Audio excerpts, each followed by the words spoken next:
আসসালামু আলাইকুম। সবাই কেমন আছেন? আশা করি ভালোই আছেন। আলহামদুলিল্লাহ আমিও ভালো আছি।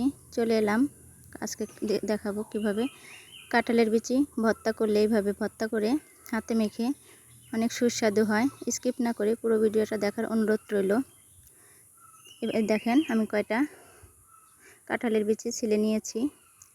এভাবে একে একে ছিলে নিয়ে এখন আমি লবণ দিয়ে দিচ্ছি এর মাঝে। হয়তো আপনারা ভাববে যে লবণ দিচ্ছে কেন, পানি দিচ্ছে কেন, এটাই আপনাদের সাথে আজকে দেখাবো। কাঁঠালের বিচিগুলো এখন দেখতে কেমন হয়েছে আর মানে পরে কেমন হবে সেটাই আজকে আপনাদের সাথে দেখাবো। আমি এইভাবে কাঁঠালের বিচিতে লবণ আর পানি দিয়ে ভিজিয়ে রাখতেছি। ভিজিয়ে রাখবো প্রায় আধা ঘন্টার মতো।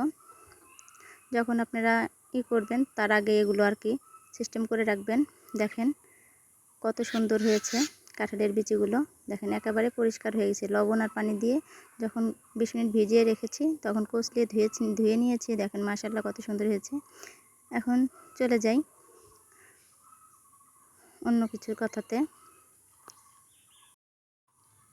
দেখেন এখানে নিয়ে নিয়েছি পেঁয়াজ কুচি এবং কাঁঠালের বিচিগুলো। দেখেন কিভাবে উঠে যাচ্ছে কাঁঠালের বিচি থেকে সেই লাল লাল এগুলো। এখন দেখেন এখানে নিয়ে নিয়েছি 4-5টা শুকনো মরিচটা নিয়েছি যেন ভর্তাতে একটু কালার আসার জন্য। আর নিয়ে নিয়েছি কাঁচা মরিচ। যে যেমন ঝাল খাবেন ঠিক সেইভাবেই ঝালটা নেবেন।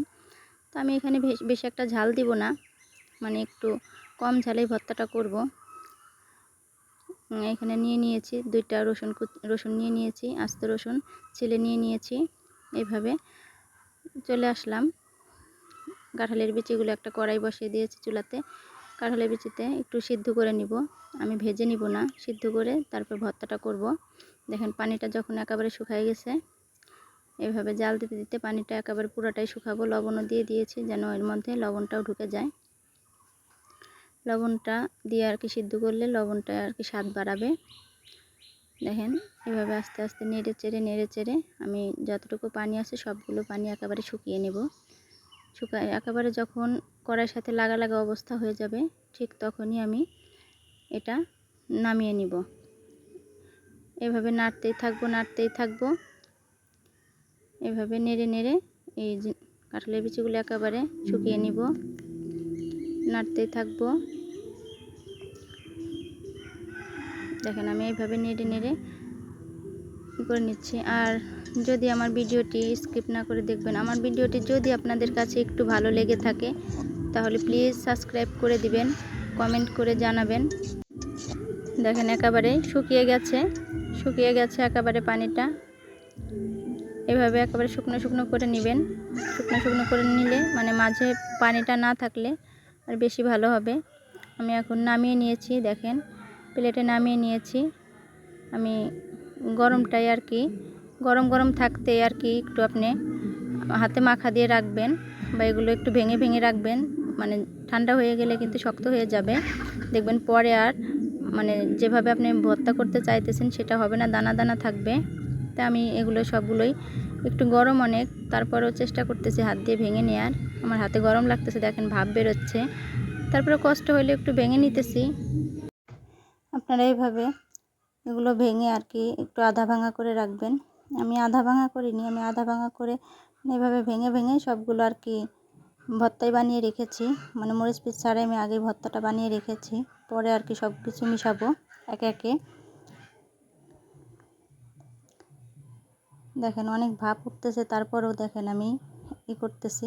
এভাবে ভর্তাটা করে রেখেছি। এখন চলে আসলাম যে পেঁয়াজ কুচি আর কি রসুন কুচি আর মরিচগুলো যে ছিল সেই মরিচগুলো আমি একটু ভেঙে দিয়েছি আর কি। তেলের মধ্যে কাঁচা মরিচটা দিলে আর কি ছিটে, সেই জন্য আমি মরিচগুলো একটু ভেঙে দিয়েছি। রসুনটা দিয়ে দিয়েছি। দেখেন এভাবে লাল করে আমি ভেজে নিব সবটাই। মানে অল্প তেল দিয়ে ভাজবেন, কারণ তেলটা যেন মানে ভর্তা করার সময় যেন তেলটা না ভাসে, এমন পরিমাণ তেল দেবেন যেন তেলটা দেখা না যায়। দেখেন আমি তেল দিয়েছি একেবারেই কম, যেন তেলটা বোঝা যাচ্ছে না যে আমি তেল দিয়েছি। হালকা করে তেল দিয়ে আর কি ভেজে নিয়েছি। সঙ্গে যে শুকনো মরিচগুলো দিয়ে দিয়েছি। শুকনো মরিচগুলো এখন চলে আসছি ভর্তা করতে। শুকনো মরিচগুলো আগে ভর্তা করে ভেঙে নিলাম, তারপরে যে আস্তে আস্তে সবগুলো দিয়ে দিচ্ছি। দেখেন এভাবে ভর্তা করলে আসলে অনেকই সুস্বাদু হয়, অনেক মজা হয়।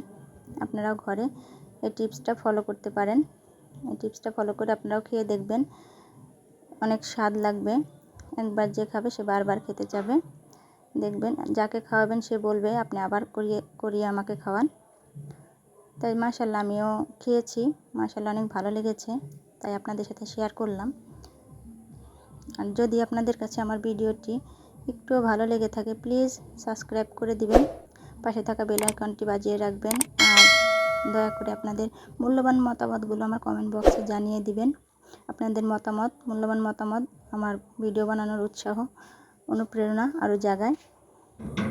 আমার কথার মাঝে যদি ভুল ত্রুটি হয়ে থাকে আপনারা প্লিজ বোন মনে করে ক্ষমা করে দিবেন। আর যদি আমার ভিডিওর মাঝে কোনো ভুল ত্রুটি হয়ে থাকে সেটাও আপনারা ক্ষমার দৃষ্টিতে দেখবেন। আর এভাবে আমি কষলিয়ে দেখেন নিয়েছি। এখানে একটু সরিষার তেলও আমি অ্যাড করেছি, আসলে সেটা স্কিপ হয়ে গেছে, আসলে আমি সেটা দেখাতে পারি নাই, দুঃখিত। এখানে সরিষার তেলটা অ্যাড করেছি, সরিষার তেলটা অ্যাড করাতে অনেক সুস্বাদু হয়েছে, মানে সেন্টটা অনেক সুন্দর আসবে। দেখেন এভাবে সরিষার তেলটা দিয়ে আমি আরও কষলিয়ে নিচ্ছি। এভাবে হাতে মাখা কাঁঠালের ভর্তা ঘরে বানিয়ে দেখবেন কি যে মজা, আসলে সবাই আপনার প্রশংসা করবে। এভাবে বানিয়ে দেখবেন, এভাবে বানিয়ে খেতে থাকবেন। আর মাঝে ভর্তাটা বানাতে আপনাদের সাথে একটু কথা শেয়ার করি। আসলে আপুরা ভাইয়ারা যদি আমার ভিডিওতে ভুল ত্রুটি থেকেই থাকে, ভুল তো অবশ্যই আছে, আপনারা আমার ভিডিওটি মানে ভুল ত্রুটিগুলো একটু কমেন্ট বক্সে জানাবেন, কোনটায় ভুল হচ্ছে, কথার মাঝে যদি কোনো ভুল থেকে থাকে সেটা জানিয়ে দিবেন। আসলে ভুল ত্রুটি হইতেই পারে, স্বাভাবিক। আপনারা বোন মনে করে আমার ভালোবেসে আমার ভিডিওগুলো দেখেন, অবশ্যই স্কিপ করে দেখবেন না। স্কিপ না করে দেখলে আপনারা আমার ভুল ত্রুটিগুলো আমার কমেন্ট বক্সে জানাবেন। ভুল থেকে আসলে অনেক কিছু শিক্ষা গ্রহণ করা যায়, যেহেতু আমি এই জগতে নতুন এসেছি, ইউটিউব জগতে। তাই আপনাদের কাছ থেকে আমার একটু অনুরোধ যে আপনারা আমার ভুল ত্রুটিগুলো ধরাই দিবেন। আমি নতুন ভিডিও নিয়ে যেন আপনাদের মাঝে অনেক সুন্দর করে উপস্থাপনা করতে পারি, যেন আপনাদের মাঝে উপস্থাপনাগুলো আপনারা দেখে উপকৃত হন, নতুন কিছু শেখাইতে পারি। দেখেন এরই মাঝে আমার ভর্তা করাটা শেষ। এখন আমি এগুলো দলা পাকিয়ে নিচ্ছি। এইভাবে একটা দলা দিয়ে যদি কারো ভাত দেওয়া যায়, এক প্লেট ভাত খুব অনায়াসে সে পেট ভরে খেয়ে নিতে পারবে, মানে এত মজা লাগে ভর্তাগুলো। যাই হোক আমি তো খেয়ে নিয়েছি, আসলে অনেক মজাই লেগেছে, মানে নিজের প্রশংসা নিজে করতে নাই, তারপরেও করছি। এভাবে আপনারাও ট্রাই করে দেখবেন। আসলে আপু কি সঠিক কথা বলছে না ভুল কথা বলছে, আমার প্রতিটা রেসিপি কেমন হয় আপনারা কমেন্ট বক্সে জানিয়ে যাবেন। আরও সুন্দর ভিডিও যেন আপনাদের মাঝে মানে দিতে পারি, এর জন্য আপনাদের কাছে আমি সবসময় রিকোয়েস্ট করি যেন আমার ভুল ধরাই দেন আপনারা। ভুল থেকে অনেক কিছু শেখা যায়। যাই হোক বারবার এক কথাটাই বলতেছি। আর অলরেডি যারা আমার ভিডিওটি স্কিপ করে না দেখে পুরো ভিডিওটা দেখেন তাদেরকে অসংখ্য ধন্যবাদ।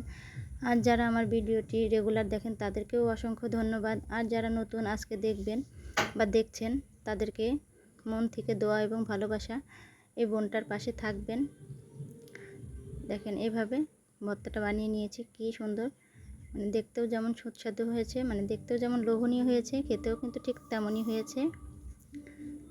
আজ কথা বলতে প্রায় শেষ পর্যায়ে চলে এসেছি। আর বেশি মানে বকবক করতে কিন্তু অনেক দূর চলে এসেছি। আমার বকবক আপনাদের কাছে হয়তো খারাপ লাগতে পারে, সেটাও জানাবেন যে আপু হয়তো কাজের থেকে বকবকটাই বেশি করে। আজ বেশি দূর কথা বলতে চাই না। আসসালামু আলাইকুম, আল্লাহ হাফেজ।